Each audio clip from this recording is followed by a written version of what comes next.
Hello everyone, कैसे हैं बेटा आप सब। I hope you are all is well. तो आपकी वर्कशीट आ गई है बेटा। वर्कशीट है आपकी ये 6 और यहाँ पर ये आपकी कक्षा 7 की आपकी मैथ की वर्कशीट है बेटा।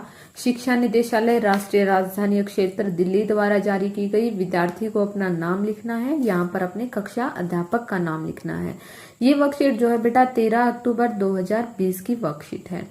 आई होप बेटा आप जो है अपनी अच्छे से तैयारी कर रहे हैं। आप हर दिन का कार्य हर दिन करते हैं, बहुत अच्छी बात है, क्योंकि मुझे पता है आप बहुत अच्छे बच्चे हो। तो आज का जो हमारा टॉपिक है वो है रेखाएं तथा कोण। तो इस वर्कशीट में हम बेटा क्या पढ़ेंगे, रेखाओं के विषय में पढ़ेंगे और कोण के विषय में पढ़ेंगे। तो सबसे पहले देखते हैं, चलिए।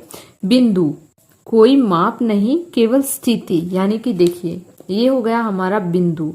तो ये ना तो कोई माप है ना कोई स्थिति है, क्या है ये, सिर्फ बिंदु है। इसको हम ए बिंदु भी लगा सकते हैं, B, C B, D B, कुछ भी आप इसका नाम दे सकते हैं।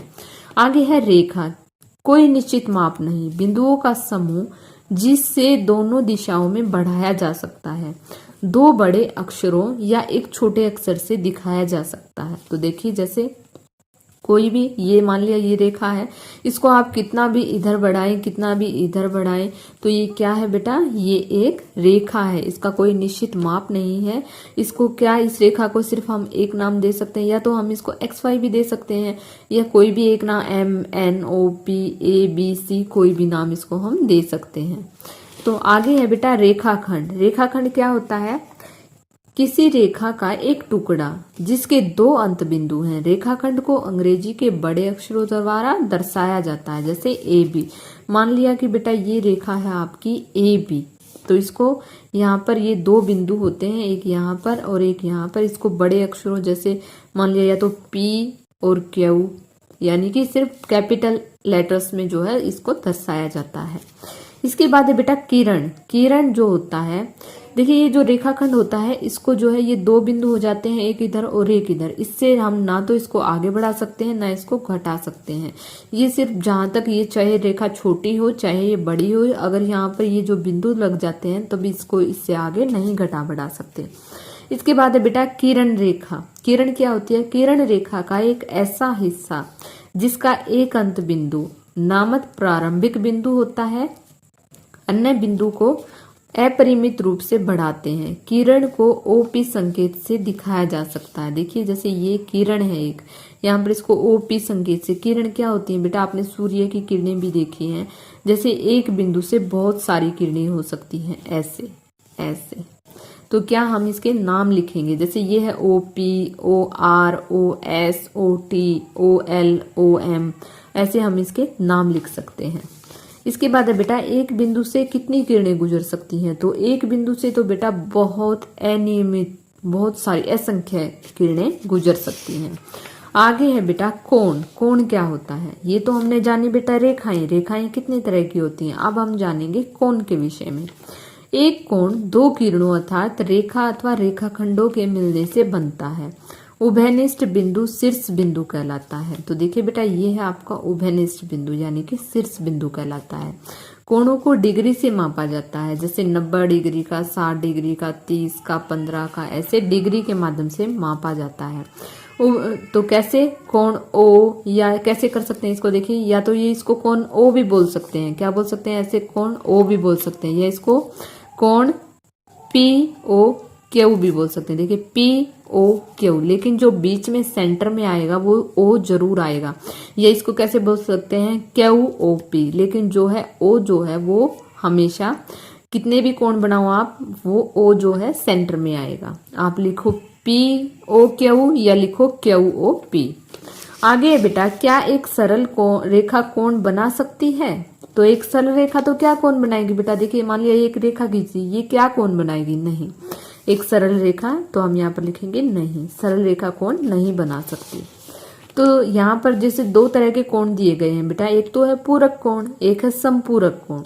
पूरक कोण जब दो कोणों के मापों का योग 90 डिग्री होता है तो क्या होता है बेटा, वो पूरक कोण होता है। और संपूरक कोण जब दो कोणों के मापों का योग 180 होता है तो वो कौन सा कोण होता है, वो संपूरक कोण होता है। आगे है बेटा देखिए, आसन कोण, ऐसे जो एक दूसरे से सटे हों, ऐसे कोण जो एक दूसरे से, देखिए बेटा जैसे ये कोण एक दूसरे से सटे हैं तो क्या है, ये आसन कोण है। आसन कोणों में उभयनिष्ठ शीर्ष एवं उभयनिष्ठ भुजा होती है। जैसे कोण पी क्यू आर, यानी कि एक कोण तो हो गया ये और एक हो गया आर ओ क्यू। ऐसे देखिए कोण आर ओ क्यू आसन कोणों के युग्म है। तो देखिए बेटा जैसे एक तो हो गया पी ओ और आर और एक हो गया आर ओ और क्यू, यानी कि देखिए ऐसे ये दो कोण हो गए, एक तो ये हो गया और एक ये हो गया। इसको हम ऐसे भी बोल सकते हैं, आर ओ पी भी बोल सकते हैं और क्यू ओ आर भी बोल सकते हैं, लेकिन जो ओ है वो मैं फिर बताती हूँ, वो हमेशा सेंटर में ही आएगा। आप चाहे यहाँ से शुरू करें या यहाँ से करें या यहाँ से करें या आप यहाँ से करें, कहीं से भी करें। तो आगे है बेटा रेखिक युग्म। एक रेखिक युग्म लाइनर पेयर होता है जो ऐसे आसन कोणों का युग्म होता है जिसकी भुजाएं जो उभयनिष्ठ नहीं है, विपरीत दिशाओं में किरणें होती हैं। देखिए जैसे कि ये उभयनिष्ठ नहीं है क्योंकि ये इधर भी है और इधर भी है, तो ये कौन से होते हैं, रेखिक युग्म होते हैं। आओ अभ्यास करें। तो बेटा कुछ प्रश्न दिए गए हैं, हमें अभ्यास करना है। जैसे कि निम्नलिखित कोणों के नाम पहचान कर संकेत से दिखाओ। कैसे दिखाने हैं, देखिए जैसे हमने ये ले लिया ए बी और सी, यहाँ पर ऐसे भी ले सकते हैं, ए बी और सी भी ले सकते हैं या ए बी और सी भी ले सकते हैं, आप कैसे भी ले सकते हैं। तो चलो हम ले लेते हैं, ये बी ले लिया और ये ले लिया हमने सी। तो यहाँ पर हम लिखेंगे कोण सी ए बी और लिखेंगे कोण बी ए सी। इस बात का ध्यान रखना है बेटा, ये जो उभयनिष्ठ कोण होगा ये हमेशा सेंटर में आता है। तो इस ऐसे ही ये है बेटा, जैसे कि हम इसको ले सकते हैं एम एन ओ, तो इसको क्या कोण लिखेंगे बेटा, हम यहाँ पर लिखेंगे कोण एम एन और ओ या कोण ओ एन एम, हम ऐसे ले सकते हैं। इसके बाद बेटा जैसे कि हमने यहाँ पर देखा था ये वाला कोण रेखिक युग्म, रेखिक युग्म को हम कैसे बोल सकते हैं, हम इसको बोल सकते हैं, मान लिया हमने ये ले लिया ए बी सी और ये डी, तो ये कोण क्या बनेंगे बेटा, कोण बनेगा सबसे पहले कोण ए बी सी और यहाँ पर कोण बनेगा सी बी डी।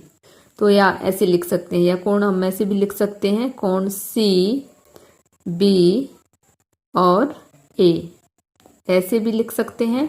इसको ए बी सी भी लिख सकते हैं, ए बी सी भी लिख सकते हैं या सी बी ए भी लिख सकते हैं। ऐसे ही ये है बेटा, इसको हम सी बी डी भी लिख सकते हैं या कोण जो है डी बी सी भी लिख सकते हैं। आगे है बेटा देखिए ये भी कोण है, ये आसन कोण है, ऐसे ये वाला हमने ऊपर जैसे पढ़ा था कोण, यहाँ पर हम लिखेंगे पी क्यू आर और एस। तो हम यहाँ पर कैसे लिखेंगे, एक तो लिखेंगे कोण एस पी आर या कोण क्यू पी आर, और इसके बाद आप दो ही लिखें तो अच्छा है बेटा, इसके बाद आप पजल हो जाएंगे। जैसे हम एक तो ये करना है हमें, जैसे कि हमने बताया आप पी को रखना है बेटा सेंटर में, और हम कोण बना सकते हैं क्यू पी आर या आर पी क्यू। ऐसे ही यहाँ पर हम कोण बना सकते हैं एस पी आर या आर पी एस, ऐसे हम कोण बना सकते हैं। तो यहाँ पर बेटा हम ये दो तरह के कोण बना सकते हैं। इसके बाद है बेटा हमने ये ले लिया ए बी सी और डी, कौन बनेंगे हमारे, सबसे पहले बनेगा हमारा ये सी ए बी और कौन बनेगा हमारा बेटा डी ए सी। डी यहाँ पर हम लिख लेते हैं, कौन बनेगा हमारा डी ए सी, ऐसे। आगे है बेटा निम्नलिखित आकृति में क्या कोण 1 और कोण 2 का आसन है। तो हम यहाँ पर लिखेंगे। देखिए बेटा यहाँ पर जैसे हमने ये तरह तरह के कोण पढ़े थे, लेकिन ये क्या है बेटा, ऐसे और ऐसे है, तो इसका जो है कोण का कोई भी आसन नहीं है। आपके आसपास की वस्तुओं में कोणों के कुछ उदाहरण दीजिए। तो बेटा जैसे कोई भी वस्तु जिसको खोलने पर कोण बनता है, कोई भी वस्तु हो, जैसे हम दरवाजा खोलते हैं तो एक कोण सा बनता है हमारा।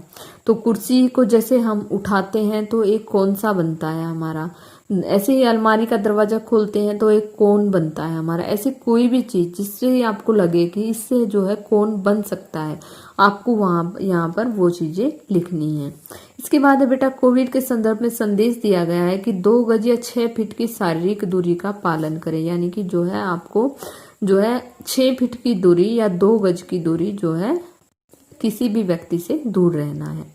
तो आई होप बेटा आपको वर्कशीट समझ में आ गई होगी। अगर आपको वीडियो अच्छी लगी तो please like, share and subscribe करना ना भूलें। Thank you. Thanks for watching.